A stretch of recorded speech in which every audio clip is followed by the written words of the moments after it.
Name's Hiroto. 2 days back, some truck pancaked me on a Tokyo street.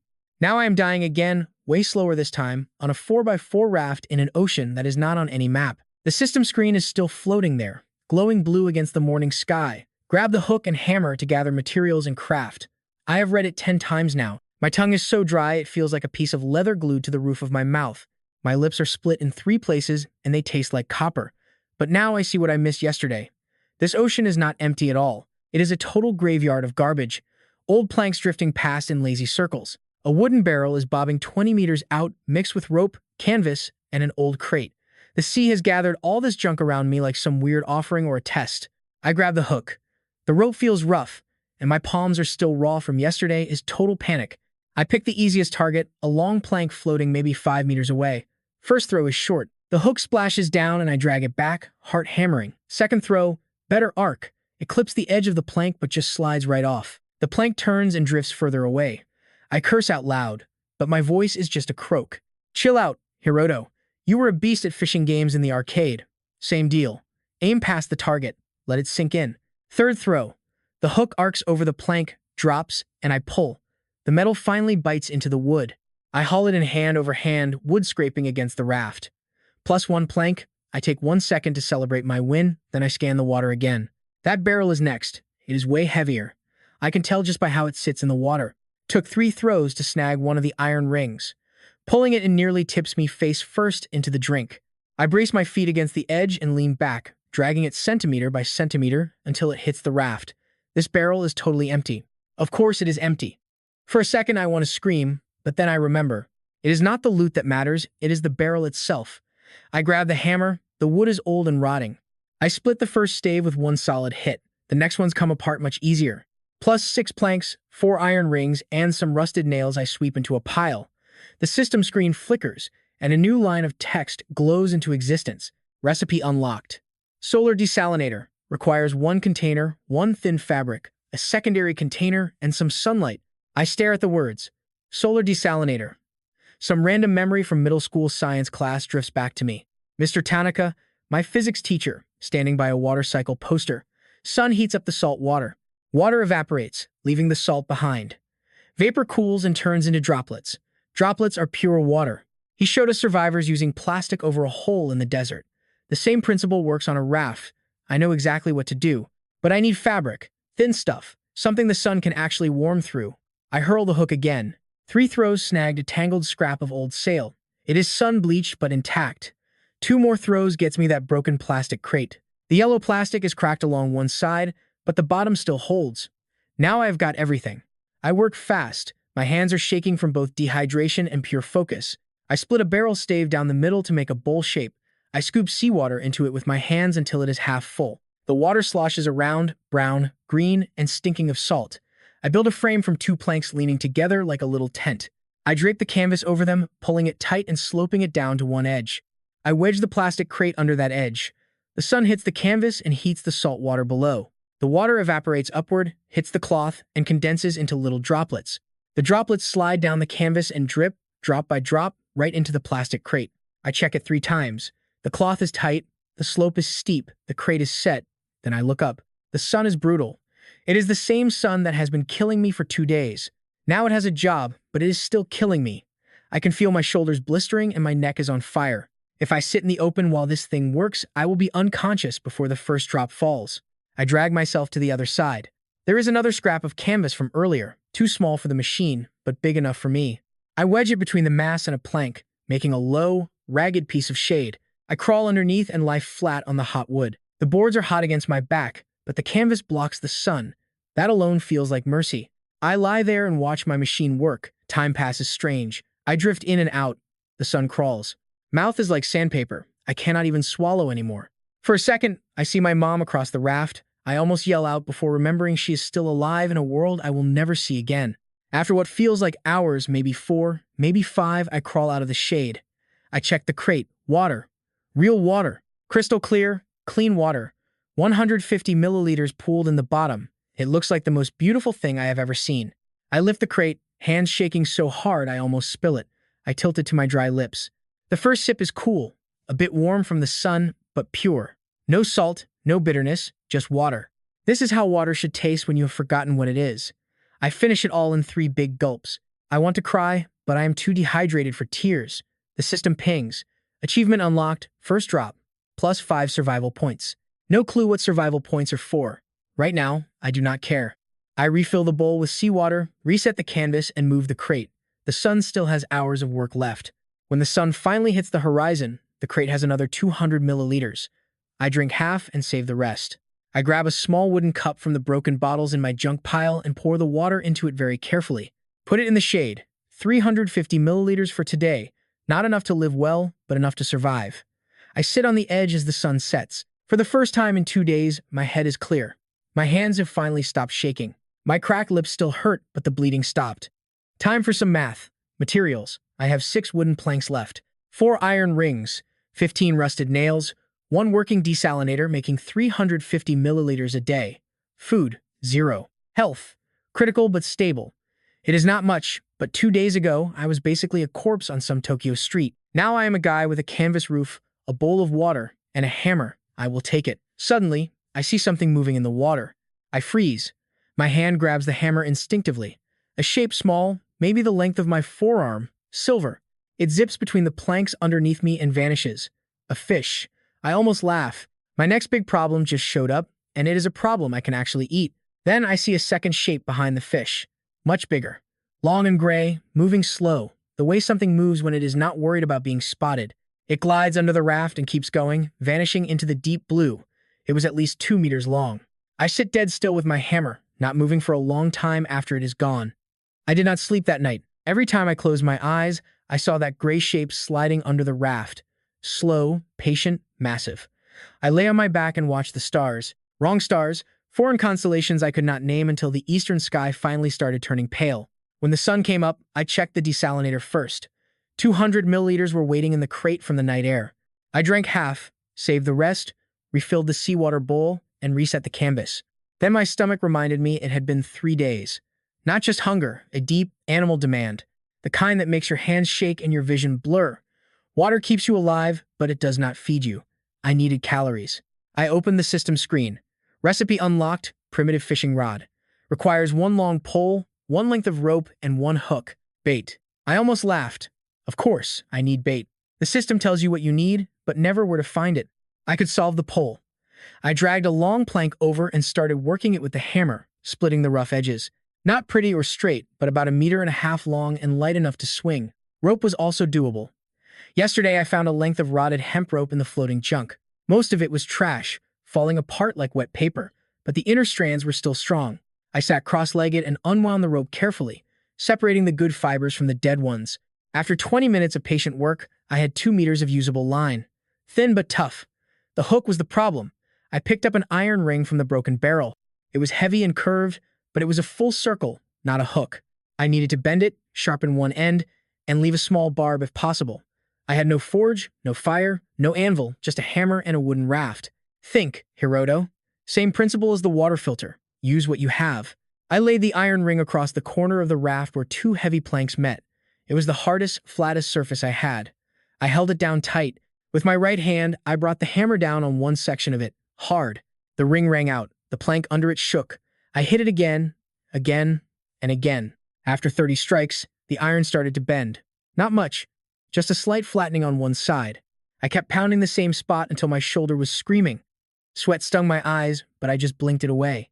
After an hour of absolute torture, I finally broke that ring open. The circle was now a janky C shape. Finally had something to work with. I hammered one end straight and started shaping the metal. No heat, just brute force and pure stubbornness. I hammered the other end into a wicked little hook. To sharpen the point, I scraped it against a rusted nail I found. It was like sharpening a knife on a stone. It took forever. Fingers cramping, metal squeaking, total nightmare. But 2 hours later, I actually had a working fishing hook. It was ugly and lopsided. The point was dull, sure, but the shape was perfect for snagging some dinner. I tied the rope using a half-remembered knot my uncle taught me when I was 12. Hope it holds. Tied the other end to the pole. Now for bait. I leaned over the raft and saw silver shapes flickering through the gaps in the wood. Same fish I saw yesterday. They were checking out the shadow of my little survival raft, hiding from the morning sun in the darkness underneath. There were a dozen of them, maybe even more. But fish aren't stupid. They won't bite a bare hook. I needed something that smelled like a meal. I had zero food. I tried the obvious move first, tore a strip of fabric from my shorts and tied it to the hook. Dropped it in. Nothing. The fish just swam right past it like I didn't even exist. One fish bumped it, then bailed. Cool. I pulled the line up and questioned my life choices. I sat there thinking, what do they want? Movement? Smell? Blood? Yeah, blood.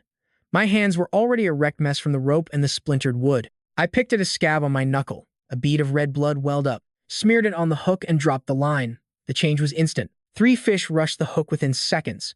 I felt a tiny tug, then a much sharper jerk. Game on! I yanked the pole and a fish came flying out, twisting in the air with the hook through its lip. Hand-sized, maybe 200 grams. It smacked onto the deck and started thrashing like crazy. I just stared at it. For a second, I totally froze. The fish flopped on the planks, its silver scales shining in the sun, staring at absolutely nothing. I dropped to my knees and grabbed it before it could bounce back into the ocean. It was crazy slippery. The thing almost squirted out of my hands twice before I finally got a solid grip. I pinned it against the deck and brought the hammer down on its head. Plus 1 fish, 200 grams of raw protein. I sat back, breathing hard. 3 days of starving and I just caught dinner with bent iron and a drop of my own blood. Carefully worked the hook out of its mouth. I needed that hook for the next round. Reset the line using the fish's own guts as bait. I read once that fish guts are the ultimate bait. Slit the belly with a broken nail, grabbed a piece of intestine, and threaded it on. Lowered the line back in. A hit within 30 seconds. By mid-morning, I had 4 fish laying on the deck. By noon, I had 6. I stopped because my hands were cramping and I had no way to preserve all that meat in this heat. They would rot fast out here. I had to eat the first one raw. No way to sugarcoat this. It was straight up disgusting. Not exactly a 5-star sushi dinner. Cold, slimy flesh, bones getting stuck in my teeth. The smell alone was enough to make me gag. But calories are life. After the first bite, I forced myself to chew slowly and swallow every single scrap. By the time I finished, I felt it. A warm glow in my stomach for the first time in days. A tiny core of energy finally returning to my weak arms. Ate a second one, then stopped. My body was already threatening to reject any more food. I remembered from survival videos that a starving person who eats too much too fast can actually die. Better play it safe. I leaned against the broken mast stub and just let the food settle in. For the first time since waking up on this raft, I actually felt alive instead of just waiting to kick the bucket. I got back to fishing in the early afternoon. I wanted to snag at least 2 more fish before sundown. Plus, I needed to see how long this nasty gut bait would last before I needed something fresh. I dropped the line and waited. Then a bite. It was sharp, way harder than the others. I yanked hard and the rod nearly flew out of my hands. Whatever was down there was freaking huge. The pole bent like crazy and the line was so tight it was literally humming. I dug my heels into the raft and pulled. For 1 second, I thought I'd landed something legendary. A massive fish, maybe food for 2 whole days. Then I saw a gray shadow rising from the deep. It moved fast, way too fast for something that size, a long, sleek monster coming right for me. I grabbed my 4 fish and stashed them in the middle of the raft under a shady patch of canvas. I washed my hands in the ocean carefully, making sure not to lean over too far. The desalinator had another 100 milliliters ready. I downed it. Then I grabbed my hammer and hook to scan the waves for more junk I could pull on board. The sun was halfway down. I still had a few hours of daylight left. That sinking despair I'd felt for 2 days had shifted. It turned into something harder, something way more useful. I was going to turn this raft into a fortress, board by board, whatever it took. Because the alternative was just waiting to slip up. The next 4 days became a total grind. I'd wake at sunrise, check the desalinator, drink the night's haul, and reset everything for the day. I'd catch fish early before the sun started roasting me, tossing my hook everywhere to snag whatever trash the ocean pushed my way. By high noon, I was smashing whatever salvage I'd found with my hammer. Afternoons were for building. By nightfall, I was dead tired.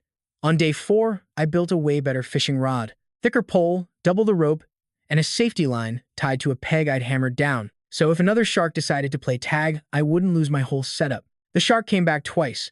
Both times I let go and let the safety line do its thing. I lost the bait and my catch both times, but I kept the rod. Lessons cost money, as long as you only pay once. By the end of day 4, my stash was legit. I counted it out on the deck like some shady merchant.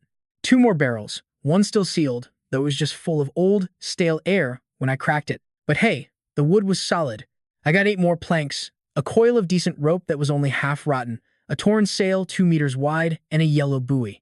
I also snagged a short length of metal grating, the kind of stuff you see in a ship's engine room. And the big prize, a wooden chest sealed tight with rust and salt, dragged in from a long throw on day 3. I saved the chest for last. I knew what it could mean, and I didn't want my hopes crushed too fast. I pounded on it with a hammer for 20 minutes before the lid finally gave way.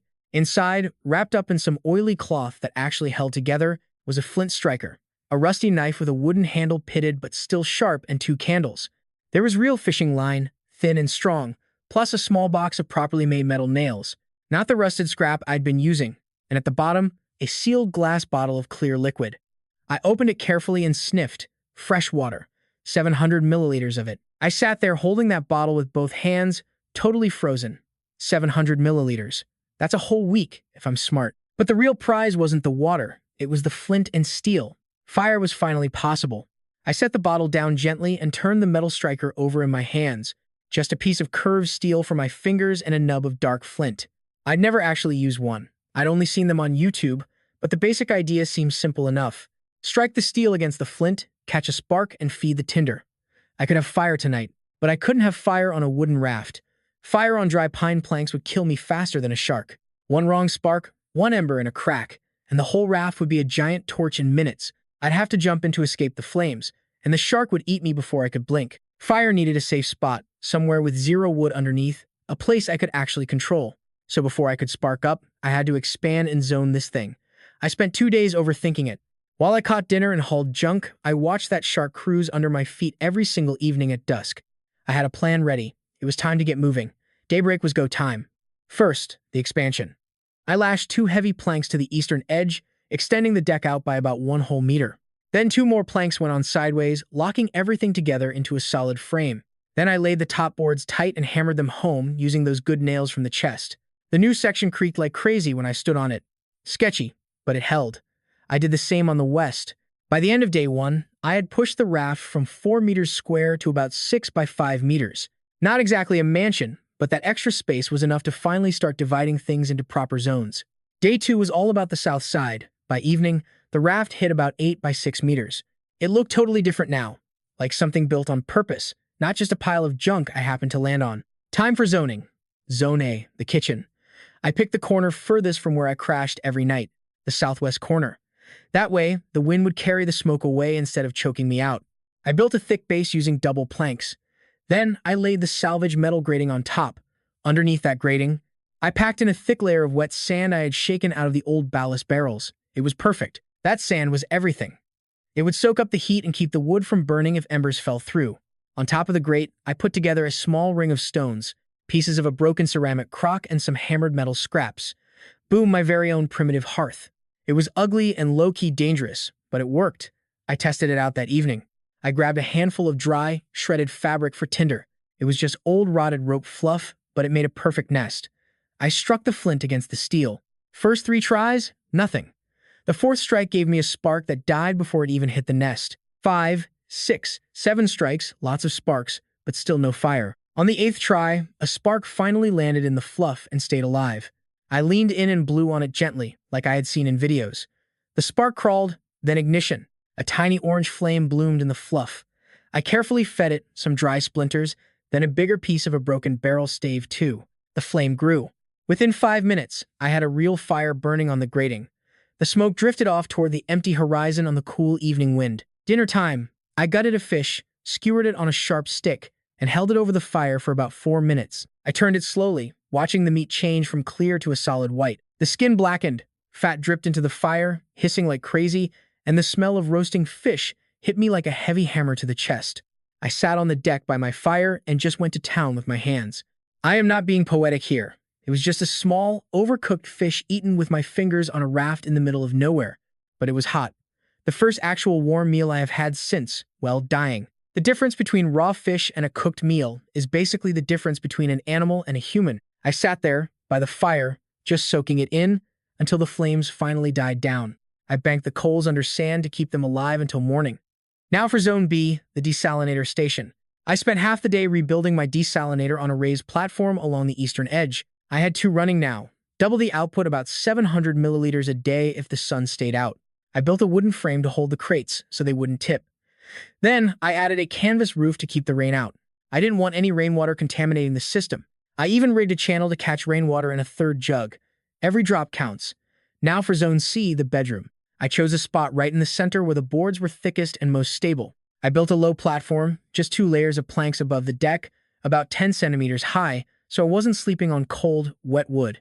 I stretched a double layer of canvas across the top of my platform. It was a bed, like a rock as a chair hard, but at least off the deck. It was mine, my own little spot. Above it, I rigged a low canvas roof, slanted so any water would drain off the side, secured at 4 corners a real roof. After a week of nothing, I finally lay down on that canvas and pulled a second cloth over me like a blanket.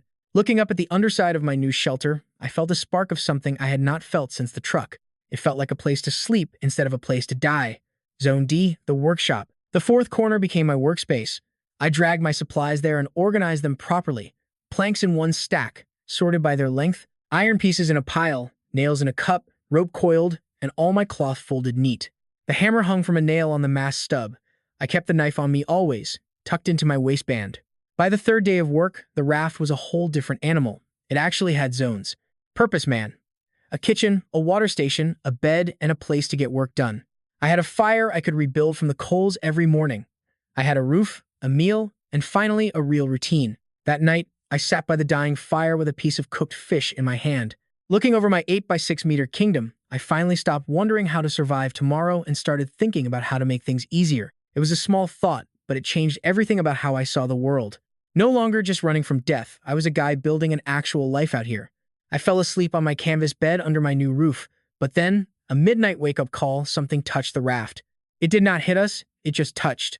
A long, slow scrape along the side planks, the kind of sound something makes when it is feeling for what is there. That sound was absolutely terrifying in the dead silence. Long, deliberate, a pause. Then it hit a different plank. The shark was checking my walls. I lay frozen on my canvas and listened until the scrape stopped, then nothing but silence. The water just lapped against the wood like it always did. Business as usual. Wind moved over the canvas above me. The fire crackled under its layer of sand. I did not sleep again that night. Once the sun was up, I went straight to the side where I heard the noise. 2 planks had fresh marks on them, long parallel grooves where something with rough skin had rubbed against the grain. I ran my finger along one of those deep grooves. It was deep enough to feel the splinters. That shark was way bigger than I first thought. Those marks were spaced way out. Whatever brushed the raft last night was much longer than that 1.5 meter beast from day 3. I stood up and scanned the water. It looked so calm in the morning, empty and innocent. Looking up at the sky, I saw a black dot circling in the blue, slowly drifting closer. Beard. The first living thing I had seen in this world that was not a fish or a shark. I shaded my eyes and watched. The bird circled for almost 2 hours. I sat on the edge of the kitchen platform, shading my eyes, just watching it. At first, it was just a black dot against the morning sky, drifting in lazy arcs, maybe a kilometer up.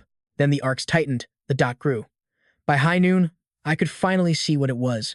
A massive albatross, white with dark wings. A seabird that basically lives on the wind and only lands to breed. But this one was messed up. It was flying totally wrong. One of its wings was not moving like the other. Every time it banked, the right wing would trail behind, hitching at the top of the stroke.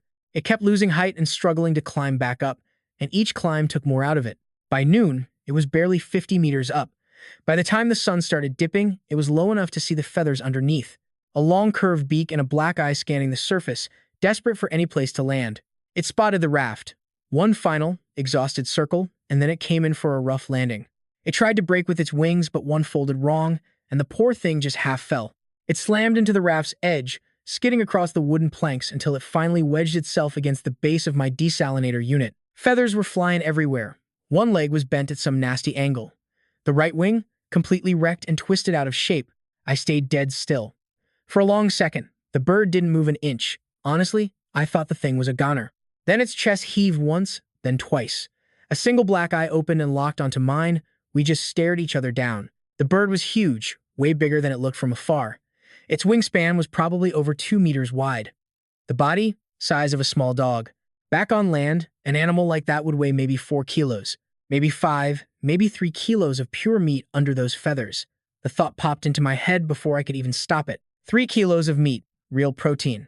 After a week of eating tiny fish, 3 kilos of bird meat would be a straight-up feast. I could smoke half, eat the rest tonight, and skip fishing for 2 days.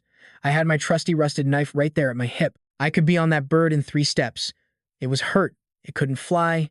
It probably couldn't even put up a fight. The whole thing would take 10 seconds tops. I didn't move.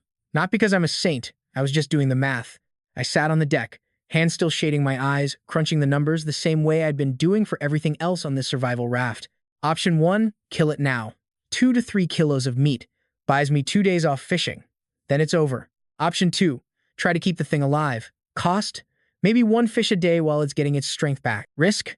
It dies anyway, and I get zilch, or it heals and flies off, and I still get absolutely nothing. The payoff? A bird that can fly. A bird that can scout from the sky for any floating junk I can't see from down here. An animal that can find stuff miles away that I'd never find on my own out here. The first option was a lock. The second was a total gamble. But it paid off in something I couldn't get from eating fish. I needed a pair of eyes. I lowered my hands slowly. I stood up super slow and careful the way you approach a freaked out animal. That bird's eye followed my every move. It tried to scramble back with its one good leg, but didn't get anywhere. Its beak opened and a harsh, totally exhausted sound came out. Not a cry, more like a warning rasp. Stay back. I held my ground. Instead, I headed over to my workshop corner and grabbed a small fish from this morning's catch. I was actually planning to eat that for lunch. I sliced it in half with my knife. Clean cuts, slow motion, so the bird could see exactly what I was doing. Then I crouched low and slid one half across the wood toward it. It stopped about a meter away. The bird watched the fish. Then it looked at me. Then back at the fish. It didn't budge. I backed off to the kitchen and sat back down. I didn't look at the bird directly. I know enough about nature to know that staring at something is a total threat. 30 minutes went by. The bird hadn't touched the fish. The sun was finally starting to dip below the horizon. Time for a different plan. I picked up the other half of the fish and chewed it up myself until it was a gross, soft pulp. Totally nasty. But I'd seen mama birds feed their babies like this on the Discovery Channel. Maybe this was something it would actually get. I spat the mush into my hand and crawled forward on my knees real slow until I was just a body length away. I set the mush down in front of it, then backed off. This time, the bird stretched out, sniffed the mush, and pecked at it once, super cautious. Then again, and that one was real. It inhaled the whole mess in 3 jerky gulps, then looked up at me with that black eye like it was demanding more. I made another batch of mush, brought it even closer. The bird ate it from only half a meter away. By sunset, it had eaten an entire small fish in mash form right from my hand. I gave it a name that evening by the fire. I wanted something simple, something I could yell out if I ever really needed to get its attention. The Japanese word for albatross is a hodori. That literally means fool bird because they're so easy to catch. That name was way too long and honestly just mean. So, I just looked at it sitting there with its busted wing and its grumpy face, and I said the first name I thought of, Kame. The bird's head snapped toward me. Yeah, I know, I said aloud. Kame means turtle. You're not a turtle? I don't care. The bird let out a low, raspy noise that might have been it agreeing or maybe just cussing me out. I decided it was agreeing. Over the next 4 days, I learned a lot about my new buddy. Kame was not grateful. I'd stupidly expected that an animal whose life I was literally saving would show some trust or at least chill out. Kame didn't go soft on me. This bird would inhale my fish. Then the second I blinked, he'd hop over to the stash and try to gank another one. Pure disrespect. Whenever I busted him, he'd look at me like I was the criminal. Like, how dare I keep my own food to myself? He was being a total drama queen. Kame was loud as hell. If I touched a canvas, moved a board, or even messed with the fire, he had opinions. He'd let out this nasty, raspy screech from across the raft like some cranky old neighbor. Seriously, he sounded like a boomer yelling at kids on his lawn. I actually started talking back to him. Chill, Kame. The canvas had to move. Deal with it. Cue the raspy bird sigh. No one asked you, bro. Louder rasp. Here's the kicker. Kame was terrified of water. Pretty weird for a literal seabird, right? He wouldn't even go near the edge of the raft. If I was fishing or throwing a hook near the edge, he'd bolt to the dead center of the deck and watch me with total, nervous suspicion. I figure he almost drowned once. Whatever busted his wing probably dumped him in the ocean, and he barely survived the whole nightmare. Whatever went down, Kame hated the ocean. He just crashed by the fire. First night, he tried sleeping on the water station and just froze his feathers off in the wind. Night 2, I'm in bed when I hear his claws on the wood. Click, click, click. He finally hunkers down by the kitchen where the banked coals were still toasty under the sand. After that, that was his regular spot. Head tucked, soaking up the heat. By day 4, his wing was healing up. It wasn't exactly straight, though. It was never going to be perfect, but the joint was solid. Kame started testing the waters with some short hops and stretches. Then came the heavy flapping, lifting him up for a split second before he flopped back down. Day 5, he could glide a few meters. On day 6, he actually took off. A shaky, wobbly launch from the kitchen platform that sent him in a low arc over the waves and back to the western edge of the raft. He stuck the landing poorly and glared at me like it was my fault. "You did fine," I said. "Go again." He kept at it. By day 7, he was flying. His wing hitched a bit and his turns were pretty janky, but he could climb, glide, and circle. The bird was finally, officially airborne and going up. That was the morning the bird finally started paying his rent. At sunrise, Kame spiraled up from the kitchen until he was maybe 100 meters high, then just drifted off to the west with the breeze. He was gone for a full hour. I really started wondering if our deal was dead and if he'd finally chosen freedom over my hand-fed fish pulp and that warm sand. Then I saw him. He was coming back with a purpose. He was hauling wings in a straight line, but he didn't even land when he reached me. He circled above, screaming like crazy, then peeled off and flew about 30 meters back toward the west again. He banked and came back, calling out. He clearly wanted me to follow him. I climbed up the sleeping platform and scanned the west. About half a kilometer out in the distance, I saw something dark on the water. A massive patch of debris, way bigger than my stuff. A cluster the size of a car just floating there. No way I would have seen that from the deck. The horizon would have hidden it. But from up high with the sun at my back, I could just barely make out the shape. Kame went high. He saw what I couldn't see, and he actually came back just to tell me. The partnership was real. I spent the next 2 hours rigging up a paddle. I hadn't made one yet because this raft is a total tank and I literally had nowhere to go anyway.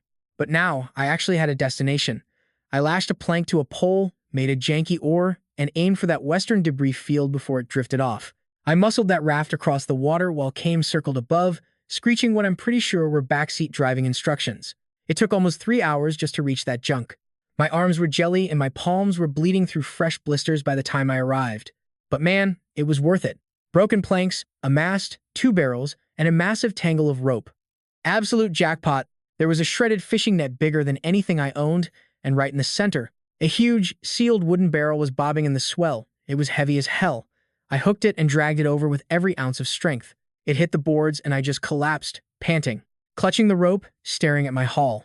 No clue what was in there, but it felt solid, heavy, and packed tight. Definitely no sloshing in this one.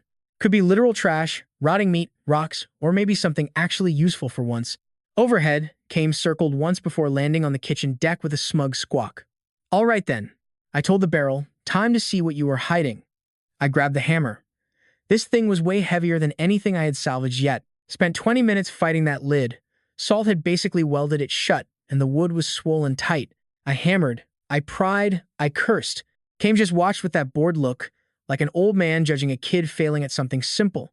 Then the lid finally gave way. I yanked it back and peeked inside. Packets. Legit dozens of them. Tiny paper packets wrapped in wax cloth, all stacked tight inside. Sadly, the whole top layer was trashed and soaked through. The paper was just pulp, the guts turned to black sludge. But that second layer, it actually held up. That wax cloth was the real MVP. Packets in the middle were bone dry. I grabbed one, my hand shaking. Paper was super brittle but still there. I ripped a corner and tiny dark seeds spilled into my palm. I just stared for a hot minute. My gut knew what they were before my brain even processed it. Tomato seeds, the same kind I watched my grandma shake into clay pots every spring on her balcony in Yokohama 30 years ago and a total lifetime away. I started digging through the rest of the barrel. Tomatoes, cucumbers, 3 types of beans, daikon, and spinach. Some random leafy greens too, plus a small packet of peppers.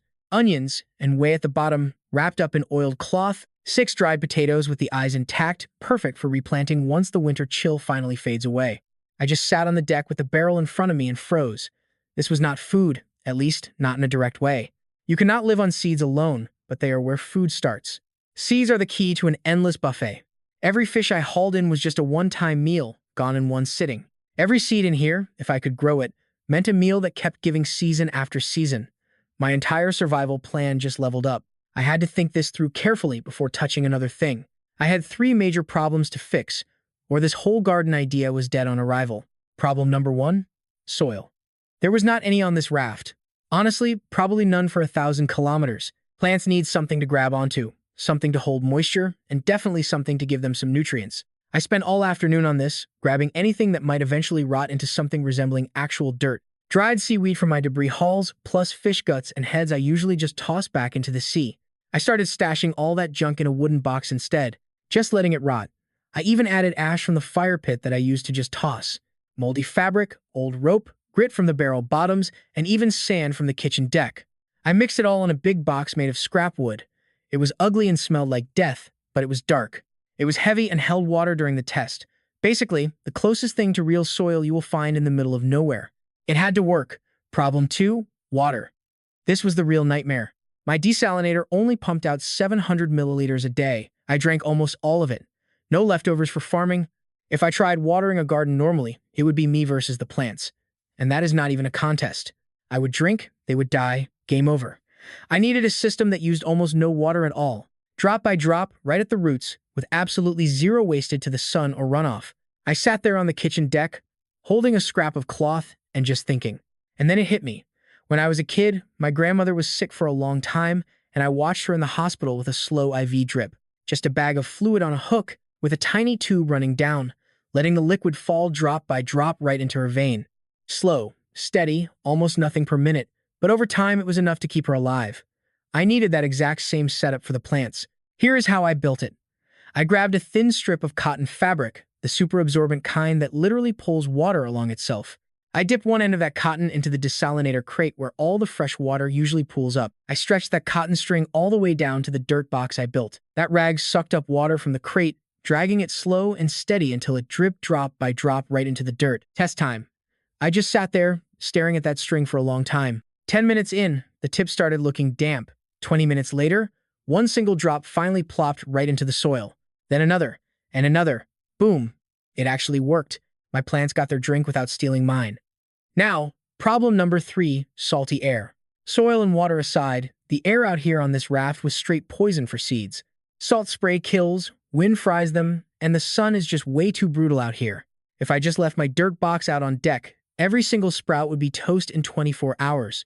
I needed a survival greenhouse, fast. Spent 2 whole days grinding on it. I framed the whole thing using my thinnest, lightest planks, a 2 meter by 2 meter square base with 4 corner posts about 5 feet tall. I tied the joints tight with rope and hammered in some nails for extra muscle. I stretched a massive canvas over the top, then used cracked yellow plastic from the buoy for the sides, cutting them into flat panels. Clear enough to let the light in, but tough enough to block the wind and spray. Total eyesore, completely lopsided. The roof sagged and the walls didn't even meet at the corners.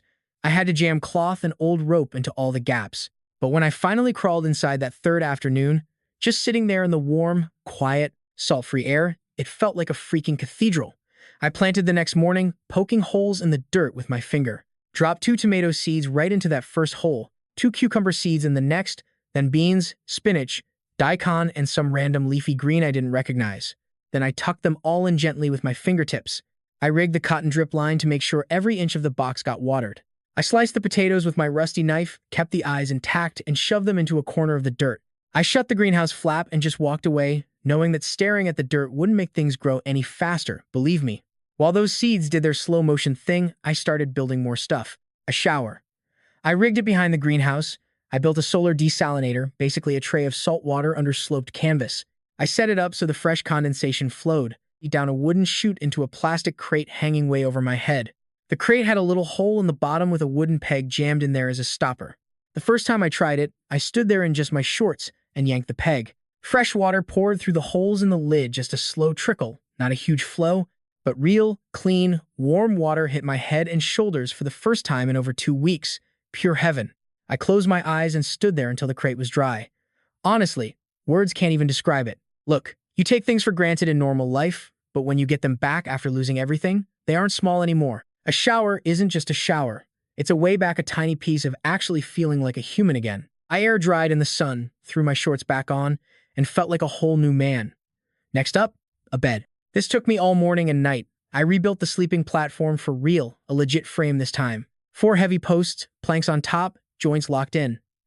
Then, I built a makeshift mattress right on the platform. I sewed 2 big pieces of canvas together with fishing line to make a giant sack, then stuffed it with dried seaweed. I'd been sunbaking for days. That stuff was surprisingly springy and held its shape. It wasn't exactly store-bought soft, but it sure beat sleeping on a wooden plank. It actually had some give. It was warm, too. I made a pillow the same way, just a smaller sack, stuffed with folded clothes. That night, I crashed on a real bed inside a real shelter on a raft I built myself, and I cried, just a little bit, right into that canvas pillow. Not because I was sad, but for something else, something I couldn't even name. Time to upgrade the kitchen. So I put together this tiny table by the fire, just a plank on 4 legs and a barrel stool. Finally, I was eating like a human being instead of crouching in the dirt like some caveman. Kame would jump up right across from me, giving me that grumpy look, totally demanding her cut of the food. I always hooked her up, just an old guy and his bird, dining on a raft in the literal void. Life actually started having a rhythm. Morning fish, afternoon scavenging and building, checking the garden by sunset, dinner with my bird, then out cold on a bed. 4 days after planting, I headed into the greenhouse to check on the irrigation lines, and there it was. A tiny green sprout, barely the size of my pinky nail. This pale, see-through little guy was poking through the dirt in the bean row. I just sat there, staring at it for a long time. Real life, a living plant, growing on a floating pile of junk in the deep blue. Fast forward a week, and I had 9 little soldiers popping up. Mostly beans, 2 tomato sprouts, and some curly thing that looked like daikon. The potatoes were still playing hide and seek underground, but when I carefully poked the soil near one of those potato spots, I felt those roots taking hold. It was actually happening. Kame even stepped up as the official garden bouncer. Every single morning, she would perch right on the edge of the canvas roof, scouting the garden with a suspicious side eye, basically daring any non-existent bugs to come within a mile of her plants. It was her turf now. I didn't say a word. 2 weeks later, the garden was totally thriving. The raft was getting bigger too. I expanded the south side by another meter because I desperately needed the extra storage space. I slapped together a second smoking rack near the palabet kitchen and finally started smoking fish for real, hanging them over the low, steady heat. Legit food storage. A safety net for the rough times. I was set. Fire, water, a shower, a garden, a bird, and rows of smoked fish. I had a roof and a routine. For a minute there, I actually thought this could last. I figured I could just live like this forever in my own little world. Just fishing, gardening, and taking care of my little floating kingdom. Maybe for the rest of my life. Then one morning, right at sunrise, the raft suddenly lurched. One side just popped up about 10 centimeters out of nowhere. It was that feeling you get when something massive passes underneath you, pushing a wall of water out of its way. I ditched my fishing line immediately and sprinted over to the western edge. I made it just in time. A massive gray back broke the surface for a second before sliding back into the deep. Then a fin popped up. This wasn't that tiny 1.5-meter shark from the first week. No way. This fin was huge and wide. The base of it was literally as thick as my entire arm. The beast attached to that fin moved slowly under the raft. It took 3 whole seconds to cross from one side to the other. The raft was 8 meters long. That monster underneath me had to be at least 5 meters. It came up again on the far side, exhaling like it had a blowhole. Wait, sharks do not actually breathe like that at all. That was just the water shifting. Then it just vanished back into the dark blue and was gone. I just stood there frozen at the edge of the raft. Kame hopped down from the roof and landed right next to my feet. She let out this low noise. It wasn't her usual rasp. It sounded like she was actually worried. "Yeah," I whispered. "I saw it too. I just stood there for ages, even after the water went totally flat. That first shark was just a baby, a scout. This was the real nightmare lurking in these waters. This was the thing my raft had been hiding from. The monster that had been bumping my boards at night. Those deep grooves in my wood definitely didn't come from that one little baby shark. It was this thing, and now it knew exactly where I was. I looked back at my home, my beautiful, fragile, expanding raft. The greenhouse, the shower, the kitchen, and my bed. Every single thing I'd built over the last few weeks, it was all floating on thin planks above a mouth 10 times bigger than me. One single bite in the wrong spot and half of my entire floating home would just vanish. The greenhouse would slide into the ocean. The garden would drown instantly. Every seed I grew would be gone forever. I didn't sleep at all that night, or the next night, or the one after that. I hit the deck the next morning to start building those defensive stakes. But deep down, where my bad vibes live, I knew I was toast. There was 0 chance I would finish this in time. For 3 days, that fin owned me. I worked from sunup to sundown, just grinding on those stupid stakes. The plan was basic. Grab the heaviest planks, sharpen the ends into points with my rusty knife, and hope for the best. Then I would tie them under the raft so the pointy ends stuck out and down into the dark water. Basically, anything coming from the deep would get a face full of sharp wood. Man, it was slow going. Every single stake took me like a full hour to carve. My knife sucked, the wood was solid, and my hands were shredded after 2 weeks of nonstop building. I could only attach the stakes from a sitting position on the edge, leaning way out over the water to tie them on. And every single time I leaned out, my neck prickled. I was dead certain something was about to lunge out and tear my arm off at the elbow. After 3 days of hell, I finally finished 16 stakes. 6 on the west side where that fin was, 4 south, and 3 north and east. It definitely wasn't a complete perimeter though. The corners were wide open and the bottom was mostly exposed, but hey, it was better than nothing. It wasn't enough. I knew it wasn't enough that third night when I sat by the fire to eat and Kame refused to come to the table. She just sat on the greenhouse roof, staring out toward the western horizon like she saw a ghost. No food, no complaining, just watching. Then, she made this weird low sound I had never heard out of her. Half moan, half whistle. It was that spooky sound an animal makes when it knows something bad is coming. I definitely didn't sleep in my bed that night. I lay down on the kitchen platform by the coals, clutching a hammer and my rusty knife, with the big gutting knife from the chest right there too. I told myself it was just to be safe. Told myself I would sleep better near the fire. Typical lies. I lied to myself plenty that night. I finally drifted off after midnight, then a massive crash jolted me awake. It wasn't a thud or a bump. It was a wet, splintering explosion of sound that I felt through the wood before I even heard it. The entire raft jerked sideways. I rolled off the platform and slammed into the deck. Kame was screaming, making a sound I had never heard from her. It wasn't her normal rasp. It was this high, panicked shriek, over and over, coming from somewhere above me in the dark. I scrambled onto my hands and knees, just trying to figure out which way was up. The east side was tilted way up. The west side was sinking fast. Water was sloshing over the edge where the greenhouse used to be. And then I heard it. Even with Kame screaming, I could hear wood snapping underneath me. Another crash. The raft jerked and the tilt got way worse. I slid across the wet deck and slammed into the kitchen platform. I forced myself to look toward the western edge. In the moonlight, I saw the greenhouse. It was literally falling apart. The whole western corner of the raft, the part I worked so hard on with the greenhouse and 3 weeks of seeds, was tearing free from the rest of us. Those stakes I put on that side were just splintered and dangling there. The planks I tied together were popping their ropes one by one. Total nightmare. I watched the canvas roof cave in as a mess of soil and broken pots slid into the water. 3 weeks of growth, gone. Every shoot, every bean, every single tomato. The potatoes I planted with my own hands, all of it sliding into the dark water in a single breath. I think I screamed something.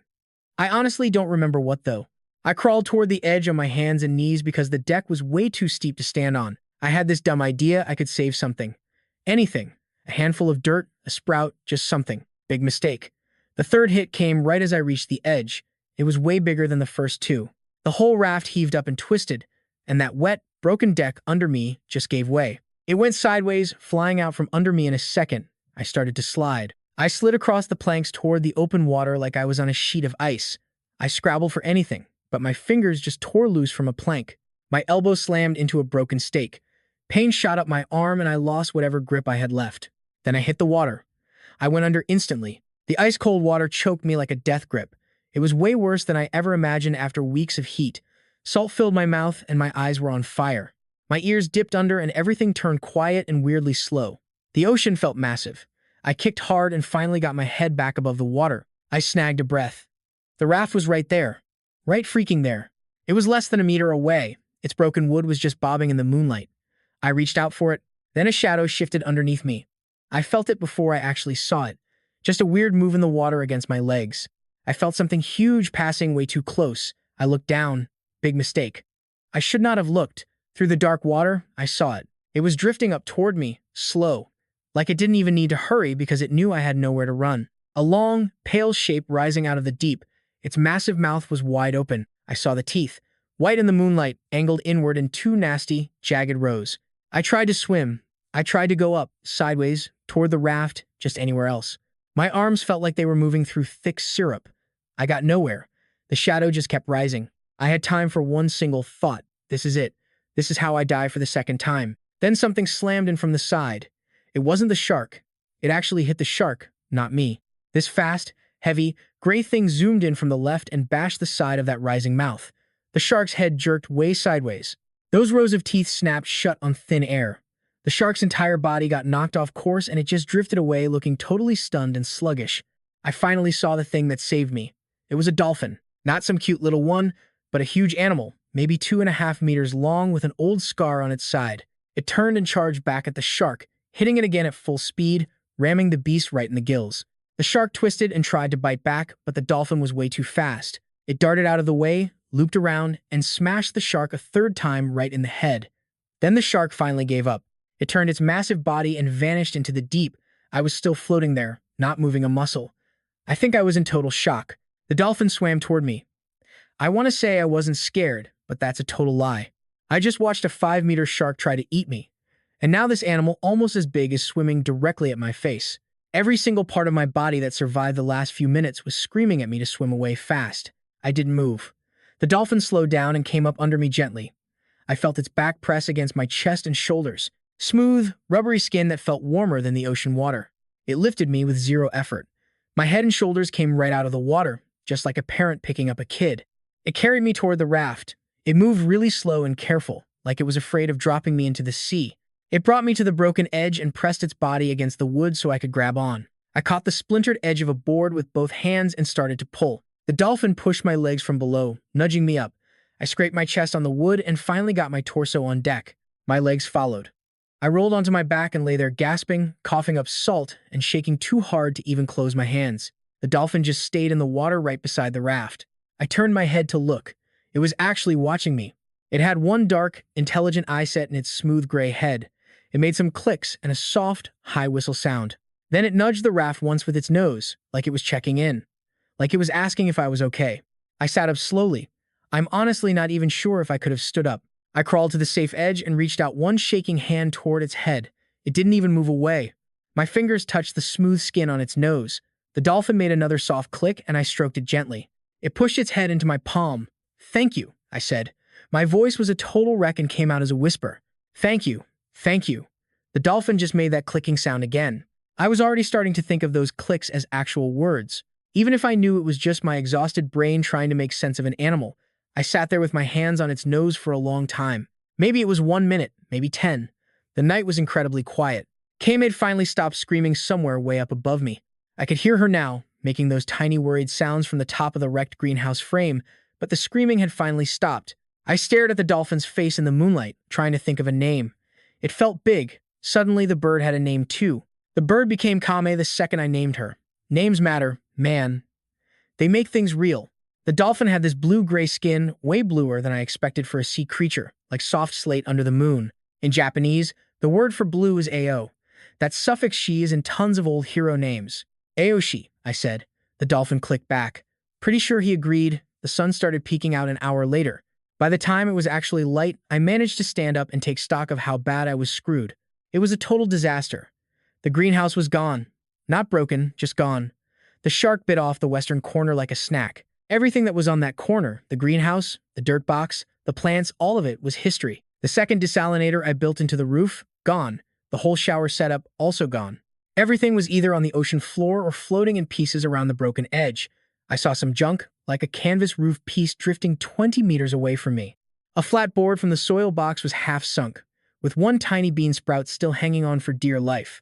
Yellow plastic bits from the buoy walls were scattered all over the water in tiny fragments. I wasn't getting any of it back. The current was already dragging my stuff away into the blue. Even if I wanted to risk it, I had no paddle left. That paddle was on the western corner. I forced myself to check the damage. The kitchen platform was still there. The fire was dead, totally drowned, but I could relight the coals with my flint and steel. The bed was safe on its raised platform. The other desalinator on the eastern side was still standing tall. Water had splashed in and ruined the supply, so I had to drain it and start fresh. I lost half my fresh water. The smoking rack was tilted, but okay. Most of the smoked fish survived the hit. The rest were gone. The hammer was still in my hand from when I hit the deck. I didn't even know I was holding it. Kame was alive, at least. She hopped down from the wreckage and came over to me on the deck, making this long, hoarse noise. She rasped right in my face from like 30 centimeters away. No clue what she was saying, but she probably thought I was an idiot for falling in. I told her she was right. Aoshi was still in the water by the raft. He hadn't left me. He was circling slowly, 10 meters out, just keeping an eye on things. Every few minutes, he'd nudge the broken edge with his nose, like he was checking to see if I was still okay. I sat on the kitchen platform with Kame on one side and Aoshi in the water, and I just put my face in my hands. I tried so hard not to cry. Crying is just a waste of water I couldn't afford to lose. I took my hands away and looked across the deck at the empty space where the greenhouse had been. 3 weeks of growing gone. Every seed I planted, the irrigation system. The shower that actually made me feel human, all gone in under a single minute. Just like that. But I was alive. 2 animals decided, for whatever crazy reason, that I was actually worth keeping around. The bird warned me. The dolphin pulled me out. I wasn't alone in this mess anymore. I stood up. My legs were shaky as hell, but they held. I walked to the eastern edge of the raft, the safe edge, where the water was totally empty, and I just stared at the sun coming up over the horizon. One thing was for sure. Next time that shark shows up, and he will, my raft is either going to be a total fortress or it is going to be toothpicks. There was no third option. I picked up the hammer. I didn't sleep for the next 3 days. I mean that literally. I laid down twice, once for an hour at midday on day 2, and once for 2 hours when my hands stopped working from pure exhaustion. The rest of the time I worked. I worked like I knew the next mistake would be my absolute last. The morning after the attack, I made a mental list and held onto it like it was a prayer. 1. Rebuild the broken corner so the raft is actually whole again. 2. Build a real defense all the way around. No gaps. 3. Make a weapon for the big stuff. 4. Rebuild the greenhouse with my last seeds. 5. Get the desalinator working so I have water again. 6. Don't stop until it's finished. I started with the corner because everything else depended on that. I hauled in every scrap of junk I could hook. Lucky for me, most of the loot was floating right there. That shark attack knocked a ton of wood loose, and the current actually pushed the stash right back toward my raft. By the first morning, I had already snagged 11 fresh planks, 3 shredded sail bits, a massive chunk of mast, and 2 iron rings from some nasty, half-rotted barrel. I tied and nailed those new boards over the busted edge for a quick, dirty fix. Then I doubled up, crisscrossing a second layer of planks. Lessons were learned the hard way last time. Single boards are easy to build but easy to snap. Double layers with crossing grain, way harder for monsters to bite through. End of day 1, and the west side was patched up. Looked ugly as a bruise, but it held. Just a mess of mismatched, beat-up wood, but solid. Day 2, time to build some real perimeter defense. I kept obsessing over this part while my hands were busy patching. My old defensive stakes were a total joke, just useless, half measures. 6 stakes here, 4 there, with massive gaps everywhere in between.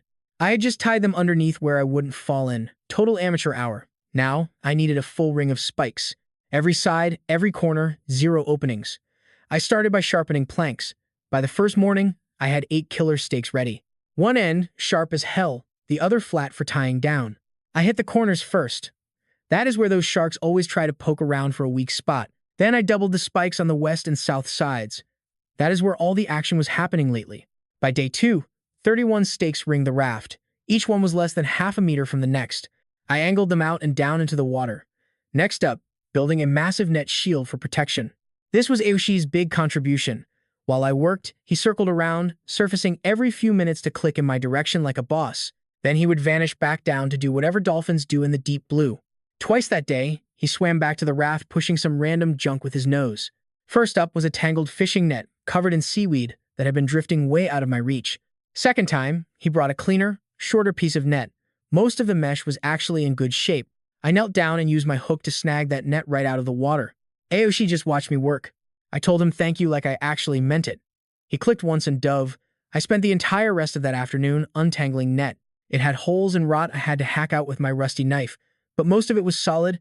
By sunset, I had one long net about 6 meters across and 2 meters deep.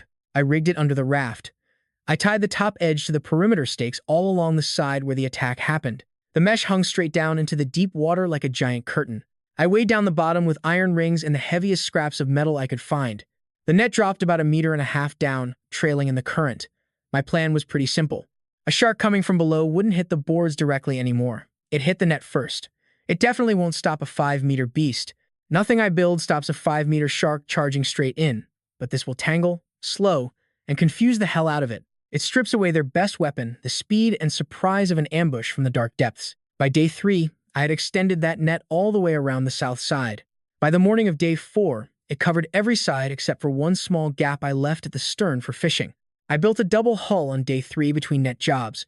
The logic was the same as my perimeter defense. Instead of just one layer of boards, I slapped a second layer on the outside, nailed tight against the first one. Those 2 layers together made the side of my raft nearly twice as thick. A bite that would snap a single plank would only crack the outer layer now. I did this all the way around. End of day 3, the raft looked totally different. It was squatter and way heavier. It sat a few centimeters lower from all that extra weight, but it felt more solid than ever before. I started on the harpoon on morning 4. I had been planning this thing from the jump. The rod was for fish. The hammer for building, the knife, that is for the small stuff. None of these toys were weapons for something the size of a man, let alone a massive whale. I needed some serious reach. I needed a point sharp enough to pierce and a way to pull back whatever I tossed. I grabbed the longest, straightest pole. I had a 2.5-meter piece of mast, hardened by years in the salt. I used a knife to sharpen one end into a nasty point. Then I lashed an iron stake to the point, extending my reach by another 20 centimeters of cold metal. That stake was the sharpest metal I owned, hammered into a long needle shape over 2 nights of crazy patient work. It sat perfectly in a notch I carved into the mast, bound tight with 3 loops of doubled rope. I sealed it with fish oil-soaked cloth and let it dry rock hard. Then I tied my strongest rope to the tail end of the mast. I anchored the other end of that rope to the base of the kitchen platform. That was the sturdiest spot on the raft. The plan? Throw the harpoon, hold the line, and never lose it. The raft was the anchor. By sunset, I had a second harpoon finished. It was shorter and lighter, but the same idea, a solid backup. I wasn't repeating the mistake I made with the fishing rod on day 3. No way I was losing my weapon to one bad moment. On day 5, I rebuilt the greenhouse. This time, I put it on the south side, far from the corner that got wrecked. I made it smaller 1.5 meters by 1 meter lower to the deck and much sturdier. It was lashed right into the hull instead of just standing there. I only had a few seed packets left anyway. Most of my original crops vanished when the first greenhouse got wiped out, but I still had cucumbers, beans, some spinach, and 3 dried potatoes that survived because I kept them stashed separately near the kitchen. I planted them with care and rebuilt the drip irrigation system. I added a second desalinator for the plants and a third to replace my lost water capacity. By the time I finished, the raft had 3 water makers running in parallel. That gave me about 1.5 liters of fresh water daily. That was plenty to drink plus extra for the garden. I rebuilt the smoking rack and sorted through my remaining fish stash. I did the kitchen right this time, building a low railing along the inner edge of the raft. It faced the deck, not the water, just in case I took a nasty slip on a wet plank. I needed something to grab before falling over. A simple thing, really. But I should have built it weeks ago. It would have saved me the night of the attack. By day 6, the raft was finished, or at least as finished as it could be. Standing at the kitchen, I took a look. This wasn't that fragile floating house I had before. It was a fortress, a small, ugly wooden fort with a double hull, a perimeter of sharp stakes, and nets hanging into the water everywhere. It had a brand new greenhouse on the south side, 3 desalinators to the east, a rack full of fish, and a real bed under a solid shelter. 2 harpoons leaned against the mast with a fire glowing in the hearth. It was the home of someone refusing to die. My companions had been right there working with me the whole time. Aoshi hadn't left the raft once in 6 days. Well, not for any real length of time, anyway. He surfaced all day to check on me, nudging the hull with his nose to test my work. I actually started reading his various sounds. A short click meant I am here. 3 or 4 meant come look. A long, low whistle meant something was lurking nearby. A sharper, high-pitched whistle meant something was close and I should definitely pay attention. Twice in those 6 days he gave that sharp whistle. Both times, I looked down and saw a small shark circling. Just one of those 1.5 meter types from week 1, turning away and heading for deep water. Aoshi was driving them off, though I wasn't exactly sure how. I think his presence alone was plenty to scare off the smaller ones. Dolphins are also predators, and a muscular adult bottlenose isn't something a young shark wants to scrap with over some piece of floating junk. He started bringing me fish, 2 on day 3, 1 on day 4, 3 on day 5. They were massive, way bigger than anything I could catch. He would surface right by the raft with a fish clamped in his mouth. He would drop it on the boards from just above the water, then back away to watch me grab it. The first time it happened, I just stood there staring. I had absolutely no clue what he was doing. Then I grabbed the fish, said thanks, and gutted it for dinner. After that, he just kept doing it. I didn't get it then, and I still don't. Maybe he was just bringing me his hunting leftovers. Maybe he figured I was part of his crew, and members of a crew share their food. Or maybe he's just lonely. I don't know. By the 4th night, I finally cooked that fish he brought.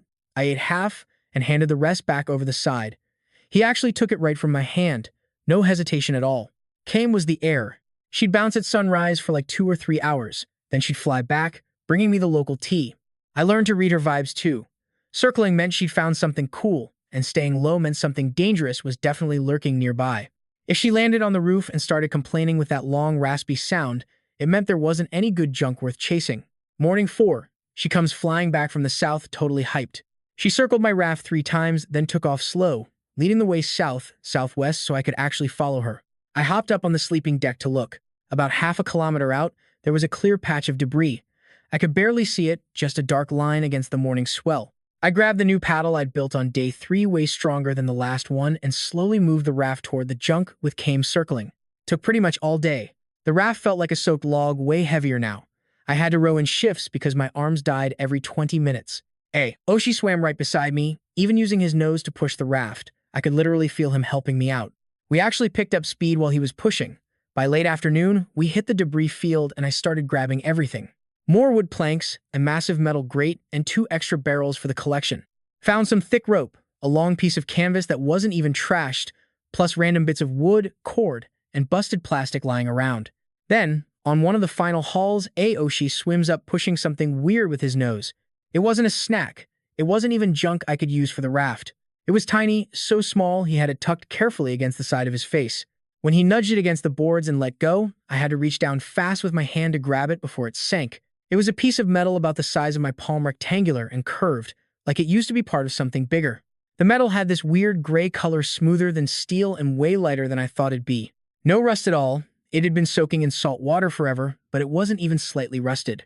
I turned it over and saw an engraving. I held it up to catch the late afternoon sun and checked it out very carefully. The engraving was just a bunch of marks. Lines and curves in a pattern that wasn't an accident, not scratches or damage, but a real script. Writing? I just stared at it. It definitely wasn't Japanese. I know my kanji and kana, and it wasn't English either. There were no Latin letters. It wasn't Chinese. It wasn't Korean. It wasn't a language I'd ever seen on a sign, in a book, or on a website in 28 years of being a person on Earth. But it was definitely writing. I knew it was writing because the marks were grouped in clusters with tiny spaces, just like words in a sentence. It had rhythm. It had structure and meaning if you could actually read it. But I'd never seen this language in my entire life. I sat on the kitchen deck, holding that metal piece and staring at it as the sun went down over the water. Aoshi was just clicking softly in the water right next to me. Kame sat on the greenhouse roof, watching me like she was waiting for a light bulb to go off. And then, it hit me. Someone actually made this metal piece. Someone with hands. Someone who knew how to turn metal into something smooth and engrave a whole written language on its metal surface. Someone who made this object and then either lost it, trashed it, or just died while still holding onto it. And the ocean carried it for who knows how many weeks or years until a dolphin finally brought it right to me. I wasn't the first person here. I was so deep in the struggle to stay alive, totally obsessed with water and food and sharks, that I stopped asking the obvious question. Not just how do I survive, but who else is out there? I've been thinking this world was just an empty ocean with only me, my raft, and things trying to eat me. But the world isn't empty. There are people out here. People who build things. People who write. People with homes. And if they're living somewhere out past that horizon, then that's a place I can actually reach with my raft. Just me, my paddle, my dolphin and bird buds, some harpoons, smoked fish, and a stash of water. I gripped that metal piece tight, like my life depended on it. My fist was shaking. Since I woke up on this 4x4 scrap of wood, starving, thirsty, and totally hopeless, I finally had a goal bigger than just making it to the next sunrise. I had a plan, somewhere to go. No clue how to get there, though. I stayed awake way past bedtime, chilling on the kitchen deck, metal in hand, letting the moonlight show off that weird engraving. Aoshi popped up once, let out a low groan. Just checking in, then he dipped back under. Kame was knocked out with her head tucked under her wing. Somewhere out in that pitch-black ocean, something was coming for me. I could feel it in my gut. It wasn't a guess. It was a cold, hard fact. All the small fry sharks had vanished. That little shark from week 1 was gone. Aoshi had been weirdly chill for 2 days straight, but that's a bad sign. It's that creepy silence you get right before a massive storm wrecks everything. Something big was clearing the neighborhood. I tucked the metal piece into the cloth pouch I used for my flint and steel, then tied the whole thing to my waistband so it wouldn't go anywhere. Checked both harpoons. Double-checked the rope. Everything was solid. One more lap around the perimeter stakes. I circled the raft slowly in the moonlight, feeling every single stake with my hands to make sure nothing was loose. Everything was tight. The raft was ready. As ready as this junk pile could be. I lay down on my bed under the canvas roof, closed my eyes, and waited for whatever was coming. I woke up to total silence. That was the first bad sign. Morning on the raft had a sound.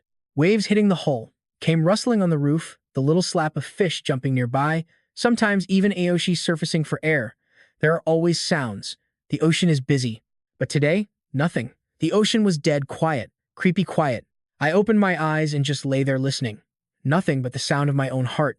No fish, no birds, no weird clicks from the deep. Only the wind hitting the desalinator sail like it always does. But under that wind, pure silence. I sat up real slow. Aoshi was just hovering on the east side, totally still. No swimming, no circling, just frozen solid. He was just hanging there, barely moving his tail to stay in one spot. He was staring at the western horizon, his whole body tense in a way I'd never seen before. Kame was perched high on the kitchen deck with her wings half spread, looking like she was about to take off but froze at the last second. She was looking exactly where Aoshi was looking. Both of them were glued to the same spot. I followed their gaze. At first, the horizon looked totally empty. Just pale gray sky meeting dark water in a flat line, lit up by a sun that hadn't fully cleared the horizon yet. Scanned from west to north, then north to south. Zip, then I spotted it. A fin, just a tiny dark triangle poking out. So far away, I only saw it because I was hunting for it. It was crawling toward me. The way a predator moves when it knows you can't run, like it has all the time in the world. I stared at it for a whole minute. I had to be absolutely sure. I needed to know exactly how big this thing was before I brought the wrong tools to the fight. After a minute, I realized this wasn't just some regular shark fin. It was massive, taller than a grown man and wide at the base, the kind of base that hides a monster underneath.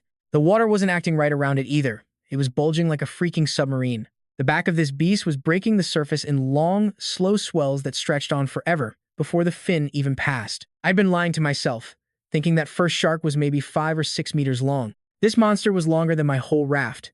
I stood up. The system pinged my eyes, all calm, like it was just telling me the weather. Threat detected. Level 5. Survival probability unknown. I almost laughed. Survival probability unknown. That's just the system being polite for your dead meat. I named the thing Oni in my head before I even finished standing up. Oni. Demon. An ancient word for the creeps that crawl out of the shadows in old legends. The kind of beasts that don't play by the usual rules. This thing stalking me was an Oni. Naming it gave me a target for my fear. This beast was seriously old, I could tell from a kilometer away. That fin was anything but smooth. It was scarred, notched in 3 spots, and looked completely shredded along the edge. Whatever this monster was, it had spent a lifetime scrapping with other titans its own size and winning. It had been a heavy hitter for years. I had 30 seconds to prep. Time to move. I snatched the harpoons leaning by the mast and double-checked the lines. Both were anchored tight to the kitchen platform, coiled flat on the deck to avoid tangling. I grabbed the hammer and shoved it into my waistband. Then the rusty knife went into the other side. I double-checked that my pouch with the fire, metal, flint, and steel was still tied tight to my hip. I moved to the western edge of the raft, right where Aoshi was keeping watch. I stayed low. The double hull reached my knees from this crouching position. Beneath the hull, the defensive stakes pointed down into the deep. Below those, the net curtain hung like a fringe. Waiting game. The Oni took its time. This slow-motion dread was honestly worse than the actual attack. I knelt on those wet planks for what felt like forever, watching that fin creep closer, millimeter by tiny millimeter. Aoshi was frozen in the water beside me, while Kame stayed perfectly still on the platform behind. All 3 of us were locked onto the horizon, waiting for the exact second when things were going to get wild. I had time to think. Total mistake, I didn't want it, but I had it anyway. My mind went back to that truck in Tokyo, and how the darkness hit me without a single warning. I realized every second since waking up on this raft was borrowed time. It was time I really should not have had. If this was the morning I finally checked out, I would die knowing I built something real with my own hands. For once, I had a home, a system, and a crew of 2 animals who decided I was actually worth keeping around. That beat 28 years of being a miserable salaryman in Shinjuku. I told myself, not today, I'm not dying here. Then a voice said, maybe you will, but I pushed back. The fin was now just 200 meters away from us. Aoshi let out a sharp, short warning click and dove under. The Oni's first move was a circle. It cruised 50 meters out, its massive body gliding just under the surface. I could see its shape now. That head was wider than any shark I'd seen on the Discovery Channel. The eye on the side of that head was easily the size of my fist, dark, wet, and incredibly old. A long, pale scar ran down its body, stretching from the gills all the way to the tail. Another battle scar. Both sides were covered in marks that I realized were basically trophies from years of war. Lifetimes of fighting, lifetimes of winning. It circled us twice. It was sizing me up. It was checking out the raft. Then it broke the circle and charged. The first strike came straight in from the west. It was moving fast, way faster than something that huge has any right to move. As it picked up speed, the water in front of it swelled into a wave. I could feel the vibration of its massive body through the planks under my knees before the impact. I braced my feet and waited. It slammed the stakes. 3 of them on the western side took the full weight of that charge. Wood splintered. The entire raft jerked back, sliding 2 meters across the water from the sheer force. I slipped for a second but caught the deck with one hand. Above me, Kame was screaming, but the stakes held barely. 2 of them just snapped at the lashings. The middle stake drove right into the Oni's side, behind the gills. It stuck deep. I saw it happen. I watched the wood disappear into that massive gray flank as dark blood began to bloom in the water. The Oni twisted away, but the stake stayed put. It made a sound, not a roar. Sharks can't roar, but I felt a low, rumbling thump through the water and planks. It was a giant body broadcasting its pain physically. It pulled back 20 meters and started to circle us again. That stake was still lodged deep, bleeding black ink all over the water. Then it dove. I knew exactly what was coming next. I had been freaking out about its size since second one. Now, the beast was going to strike from right underneath me. I scrambled to the middle of the raft and braced for impact. I gripped that harpoon like my life depended on it. Aoshi was submerged somewhere too. He dived the second Oni charged, and I had zero eyes on him. I just had to trust my boy. Nothing left to do but wait. Then, boom, the hit slammed the southern edge. It was freaking massive. The entire raft buckled and twisted. The south side rose 3 feet up before slamming back into the ocean. I went flying. My harpoon slid across the deck while the smoking rack tipped over and just shattered into pieces. Kame shrieked again and launched herself into the sky, wings flapping like crazy to get altitude. I crawled to the edge and peered over the south side. The net. Finally, some luck. Oni was tangled. The mesh was wrapped tight around its head and one of its front fins. Now Oni was thrashing, the net dragging it down. It wouldn't stop the beast, but it was enough to mess with its head and make it move like a total klutz. Black blood from the stake wound was starting to cloud the water everywhere. That body was so long I could see it all from above, pale belly twisting. Then Aoshi zoomed in from the side. He came in hot, head down, full throttle. He slammed right into the exact spot where the stake was buried. He shoved it deeper. The stake vanished inside, and Oni let out a massive roar of pain as the water turned pitch black with blood. I snatched the harpoon off the deck. Only one shot at this. The line was anchored to the kitchen. I had maybe 30 feet of slack to play with. Oni was 25 feet out, tangled and tilted sideways from the hit. Its massive eye was looking straight up at me. That eye was huge, dark, and seeing absolutely nothing because of the sheer agony it was in. I planted my feet on the hull and let it rip. I had never thrown a spear before. Zero technique. I just knew in my gut that this was the only shot I was ever going to get. I put every ounce of muscle into the throw. I watched that harpoon arc across the water and sink right into Oni's head, just behind the eye. Perfect hit. The iron tip buried itself deep. No bounce, no slide, just a solid, satisfying thud. The angle was perfect. The bone was thin there, so the point went deep. The line snapped tight, and the kitchen platform groaned under the massive weight. Oni convulsed. It thrashed with so much power it nearly ripped the kitchen off the raft. The rope hummed and the platform creaked loudly. I grabbed the rope to help the anchor, but it burned through my skin instantly. It left 2 nasty red lines right across my palms. I let go and snatched up the second harpoon instead. Overhead, Kame dropped from the clouds like a stone. She nailed Oni in his good eye. She had been waiting for this. She'd been circling us the entire time, that one messed up wing flapping faster than I've ever seen it move. She'd been watching for the perfect moment. When Oni's head turned up, she swooped down and delivered some serious bird justice. She pecked the other eye out with her beak. Just like that, Oni was blind. Look, I gotta be careful here because everything was a blur.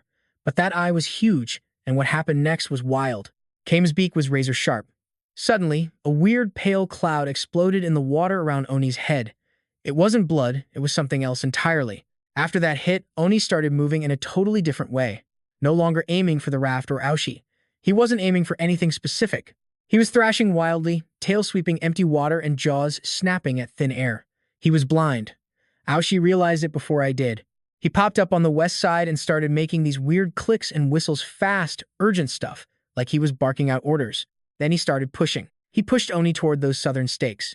Using his head and the current, he steered that blind shark right toward the part of the raft where our defenses were the deadliest. Oni had no clue what was happening. He was thrashing and the pain was just too much. He ended up following the only solid thing he could feel against his side. That was Aoshi, pushing him along. I saw the plan, grabbed my second harpoon, and bolted across the deck to the southern edge. Oni slammed into those southern stakes full force. 6 of them buried themselves deep into his flank. A few snapped, but 3, they actually held up. That massive body slammed the hull, tilting the raft so hard I caught a wall of water straight to the chest. I was soaked instantly, struggling to keep my balance. I hung over the side, gripping that second harpoon like my life depended on it. Down in the foam, that gray head was thrashing, so I aimed right for the brain, guessing. Pure guesswork. I tried to recall some old shark anatomy diagrams from a deep internet rabbit hole. Then I jammed that spear down with every last bit of strength I had. The tip sank in right behind the head, exactly where a spine should be on any normal creature. Oni froze. Not immediately, though. A massive shudder rippled through its entire body, from head to tail. From the spear in its head to the tip of its tail, the thrashing died down. Those jaws kept snapping, but way slower now. Its body just slumped against the stakes and then nothing. Total silence. The entire ocean just went dead quiet. My lungs were burning and I could hear my own ragged breath. I caught Aoshi clicking softly nearby in the water. Then I heard the sound of Kame's wings as she landed on the kitchen deck with a clumsy little thump. I could hear the water splashing against the raft, just normal ocean sounds. Just regular waves, the kind you hear when something isn't trying to murder you. I finally collapsed onto the soaking wet deck. I just sat there for ages. By the time I looked up, the sun was way higher than when this nightmare began. An hour? Maybe two? I honestly had no clue how long that brutal fight actually lasted. Oni's massive carcass was still pinned tight against the southern edge of my raft. My ropes, those surviving stakes, and that tangled net were all keeping it stuck right there. It was wrapped up from its head to its fins. This thing was bigger than the raft. Seriously.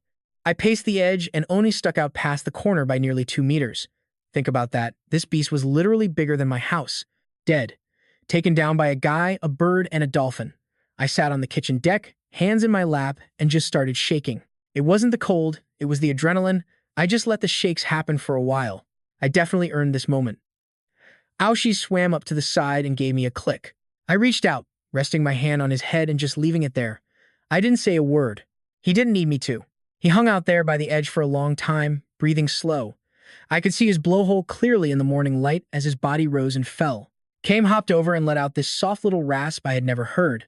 It wasn't her usual complaining noise, it was way quieter. She nudged my leg with her head, so I stroked her good wing. She actually let me. We all just sat there in the silence. Finally, I stood up to handle Oni. That carcass was officially the biggest haul I had ever seen. I was looking at a massive mountain of resources, and there was no way I was letting a single bit go to waste. I started butchering that afternoon. That rusty knife took the skin off in long, rough strips. The skin was brutal, thick, tough, and covered in tiny scales. It felt exactly like holding a piece of coarse sandpaper in my hand. I carved a 2-meter strip off the side and laid it out. This was going to be way better sail material than anything else I owned. Tough, salt-proof, and tear-proof. Then, the system pinged. Recipe unlocked. Reinforced sail. Recipe unlocked. Tough clothing. The meat came off in huge red slabs. There was so much, I couldn't even finish it in a day. I took the prime cuts, slicing the meat near the spine into thin strips. I started laying them out across my new smoking rack. I used salt from the desalinator bowls for some of it. The rest got chopped into chunks and shoved into a clean storage barrel I had ready. There was enough food on Oni to keep me fed for months. I used the knife and hammer to pry those teeth out of the massive jaw. Every single one of them was as long as my thumb. They were sharper than any tool I had. I lined them up on the table and counted 43 before I quit. Recipe unlocked. Sharp points.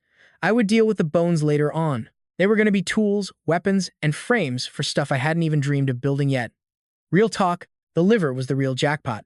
I found it late that afternoon when I cut deep into the body. A shark liver this size was massive, bigger than my own chest.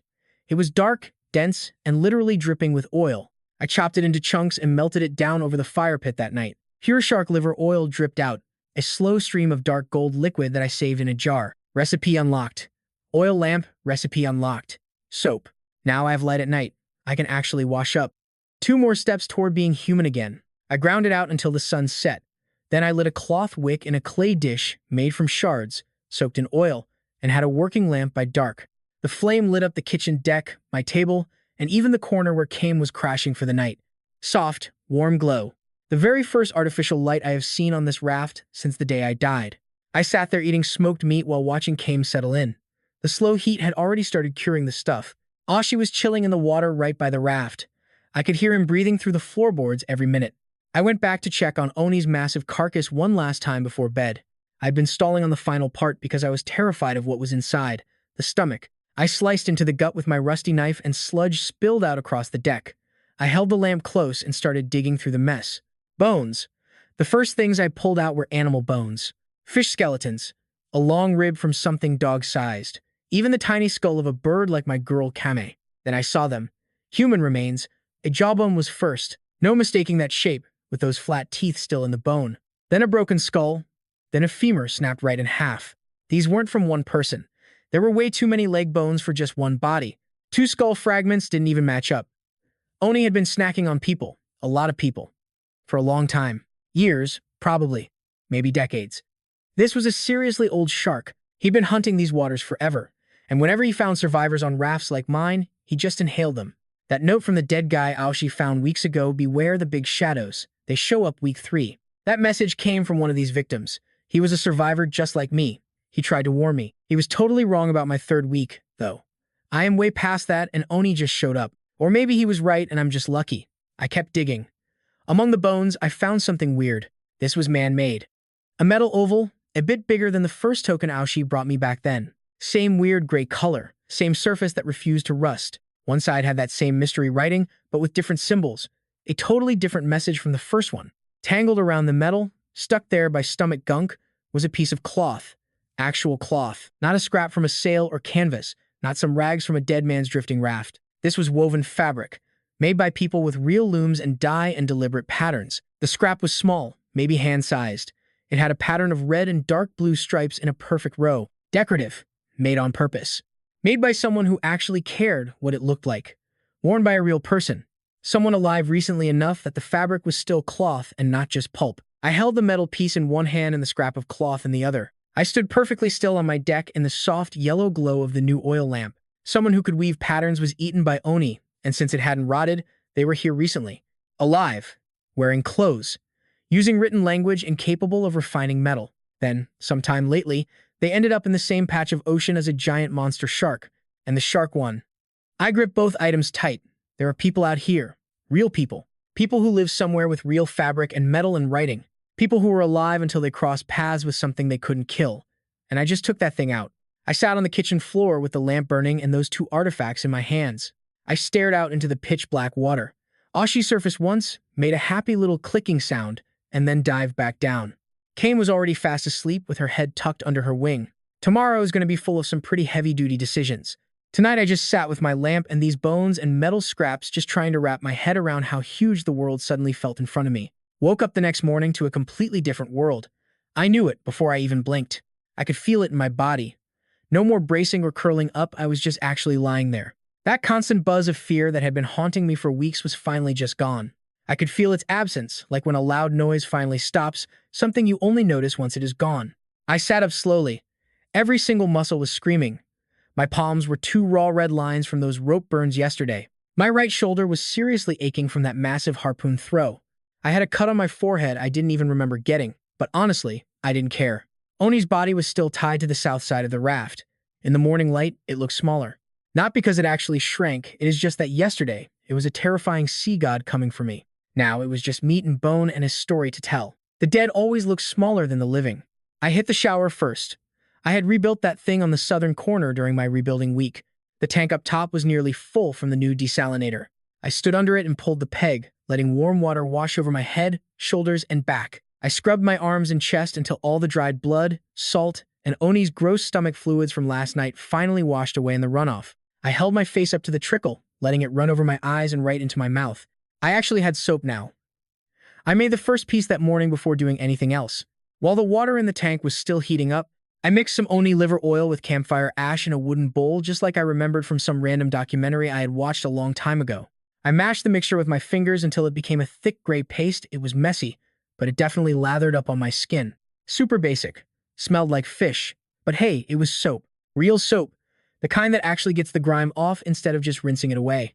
I washed my whole body under that slow trickle. When I stepped out, I was cleaner than I had been since the day I left the truck. My skin was raw and weather-beaten, and my hair was a disaster. I was definitely thinner than in my old life.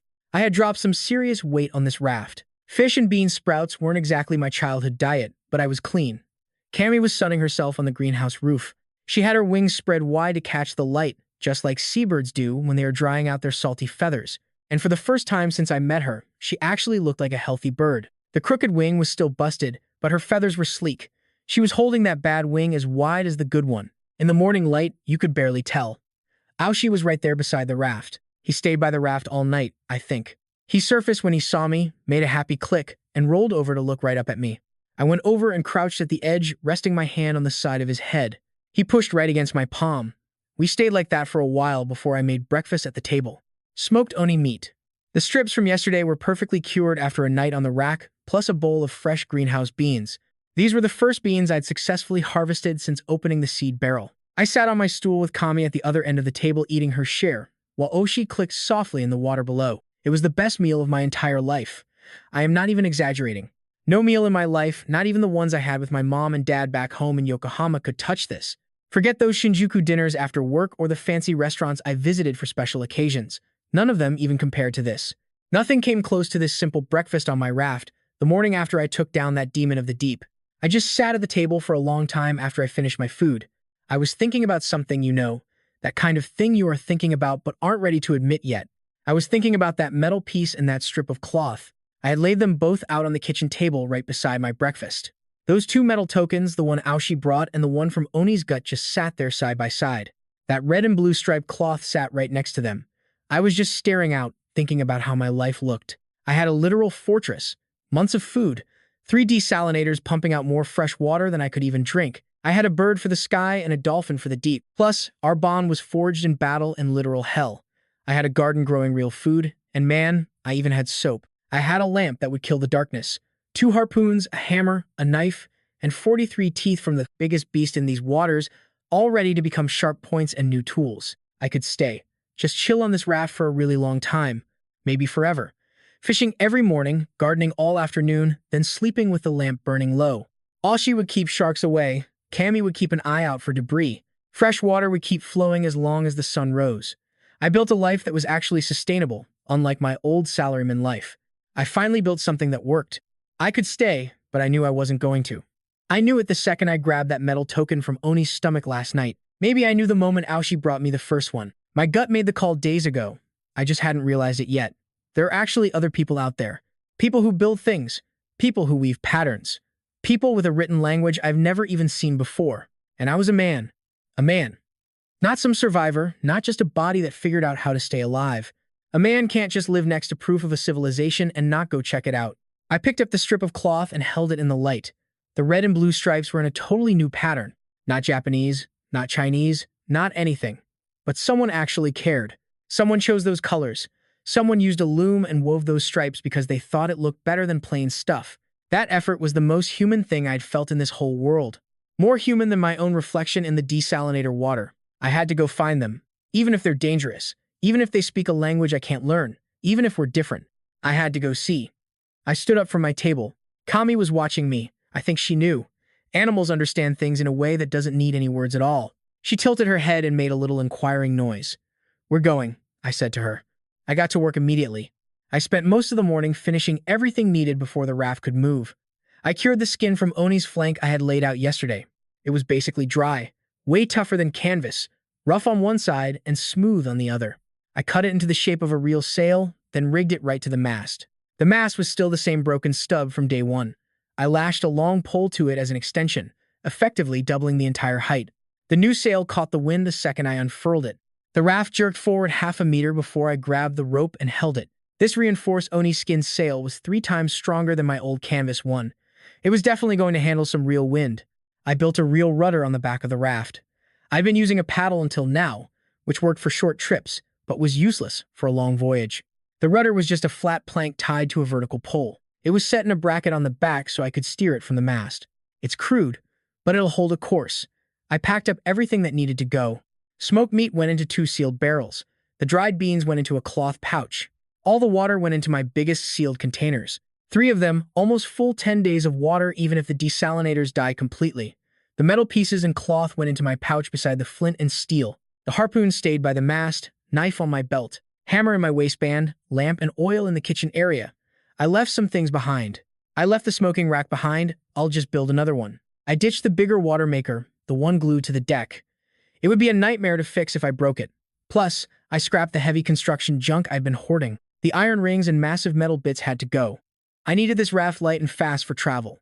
Feels weird leaving my loot behind. Spent weeks crafting that stuff, but the raft is the real MVP. It's the home.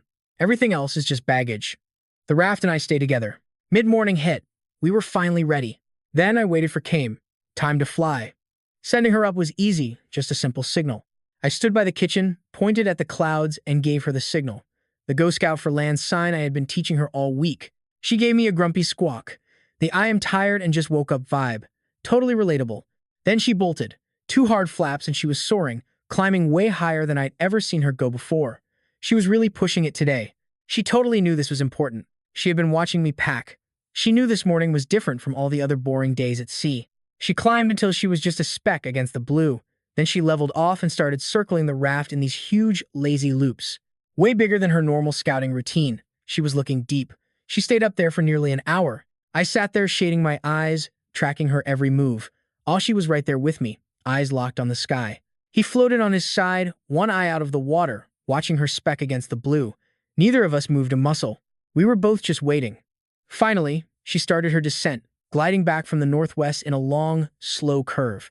She landed with a light thump, tucked her wings, and stood right there on the kitchen platform. She looked at me and went off a bunch of weird, complicated squawks I could not translate to save my life. But she had a prize. She dropped it right on the table in front of me. A leaf. A real leaf. Bright green and oval-shaped, with jagged edges and a stem, shiny on one side, matte on the other. Pure foliage. Not seaweed, not some ocean plant. This was a leaf from a legit tree. You know, the kind on land. The kind with roots, a trunk, and branches. The kind that actually grows in real dirt. Land was out there. Vibrant, green, and fresh. It was probably attached to a branch an hour ago. I picked it up like it was gold. The leaf was still warm from Kame's beak. A tiny drop of moisture was hanging off the stem. I touched it with my fingertip and brought it right to my tongue. Fresh water. Actual plant juice. Land is real. People.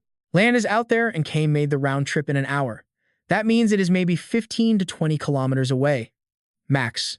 We can sail there within a day. Totally reachable in one good day of travel for a raft like mine. I sat on the kitchen platform with the leaf in my hand while Kame stood on the table, one wing perfect and the other a bit janky.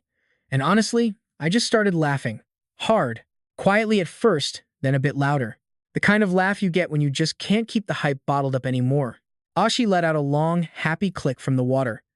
He definitely knew. I lined up my 4 treasures on the kitchen table, side by side, in the order I found them. First, the metal token Aoshi brought to me. Smooth gray metal with weird writing I can't read. Then, the scrap of patterned cloth from Oni's gut, hand-woven stripes of red and blue. And the second metal token, the bigger one, also from Oni. Different words, same weird script. Finally, Kame's fresh green leaf with its tiny drop of fresh water. I stared at the row. Every single piece came from a different place and a different source. The dolphin from below, the shark's belly from the past, and the bird from the sky. They all pointed to the same spot. Everyone said there's more out there than this raft.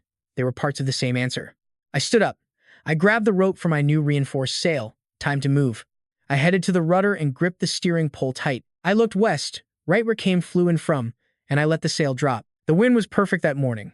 A solid breeze blowing from the east, just like it had been for most of my days on this raft. The sail caught the wind. That reinforced shark skin held it way better than the old canvas ever could. The sail snapped tight, and the rope in my scorched hand yanked hard against the mast as the raft finally started to move. This wasn't just drifting with the current or struggling with a paddle. This was a whole different kind of speed, man. Sailing. Legit sailing. My DIY rig caught the wind, accelerating smooth and steady while water hissed against the hull, the same patches that survived that freaking monster attack. My raft was blasting west, totally under its own power. Aoshi hung close on the south side, just gliding with us now. No more pushing, just keeping up with the vibe. Then, after a minute, he kicked it into gear and slid out front to take the lead. He was the captain now. Dude totally knew where we were headed. Maybe he always knew. Maybe he was just waiting for me to stop sucking. Meanwhile, Kame was already airborne. She took off the second the wind hit, scouting ahead in long, sweeping loops. I finally realized she was basically playing navigator for us. She would fly out a few hundred meters, circle back, and then dive forward again, literally drawing a map in the sky. I gripped the rudder with one hand, the rope with the other, and aimed my raft right at her. Suddenly, the system screen pinged right in front of me. I kind of saw it coming. The system always knows when the survival game gets real. Approaching inhabited zone, threat unknown, new area unlocked, and reputation. I blinked, reading that last word over and over. Reputation. Reputation meant people. Real people who could actually remember my face, or at least my screw-ups. The system was basically saying, look kid, you are about to meet actual beings who will judge your every move and hold a grudge. It was official. The pure survival phase of my life was done, and a much messier chapter was starting. One filled with drama, politics, and power. Trust, betrayal, and all the other chaotic trash that comes with dealing with humans was beginning. I swiped the screen shut. I stared west at the empty horizon, watching my bird and dolphin lead the way across the swell, and finally said out loud what had been bugging me. Last month, I could not even catch a fish. Today, I killed a sea monster, but someone actually made this token. Somebody wove this cloth. Someone is out there with hands that build and a mouth that speaks a language I have never even heard. And if they are still kicking, that means they probably know how to kill things, too. I figured out how to survive the ocean. Now, I have to survive other people. The wind caught the sail, and I realized I do not even know if they speak my language. I stood at the rudder as the sun rose higher, with my bird scouting the skies and my dolphin buddy, leading me through the waves. I sailed west toward the home of that leaf and the place where that mysterious cloth was woven. Somewhere out there, a person was waking up this morning who had absolutely no clue that I even existed. I would meet them soon.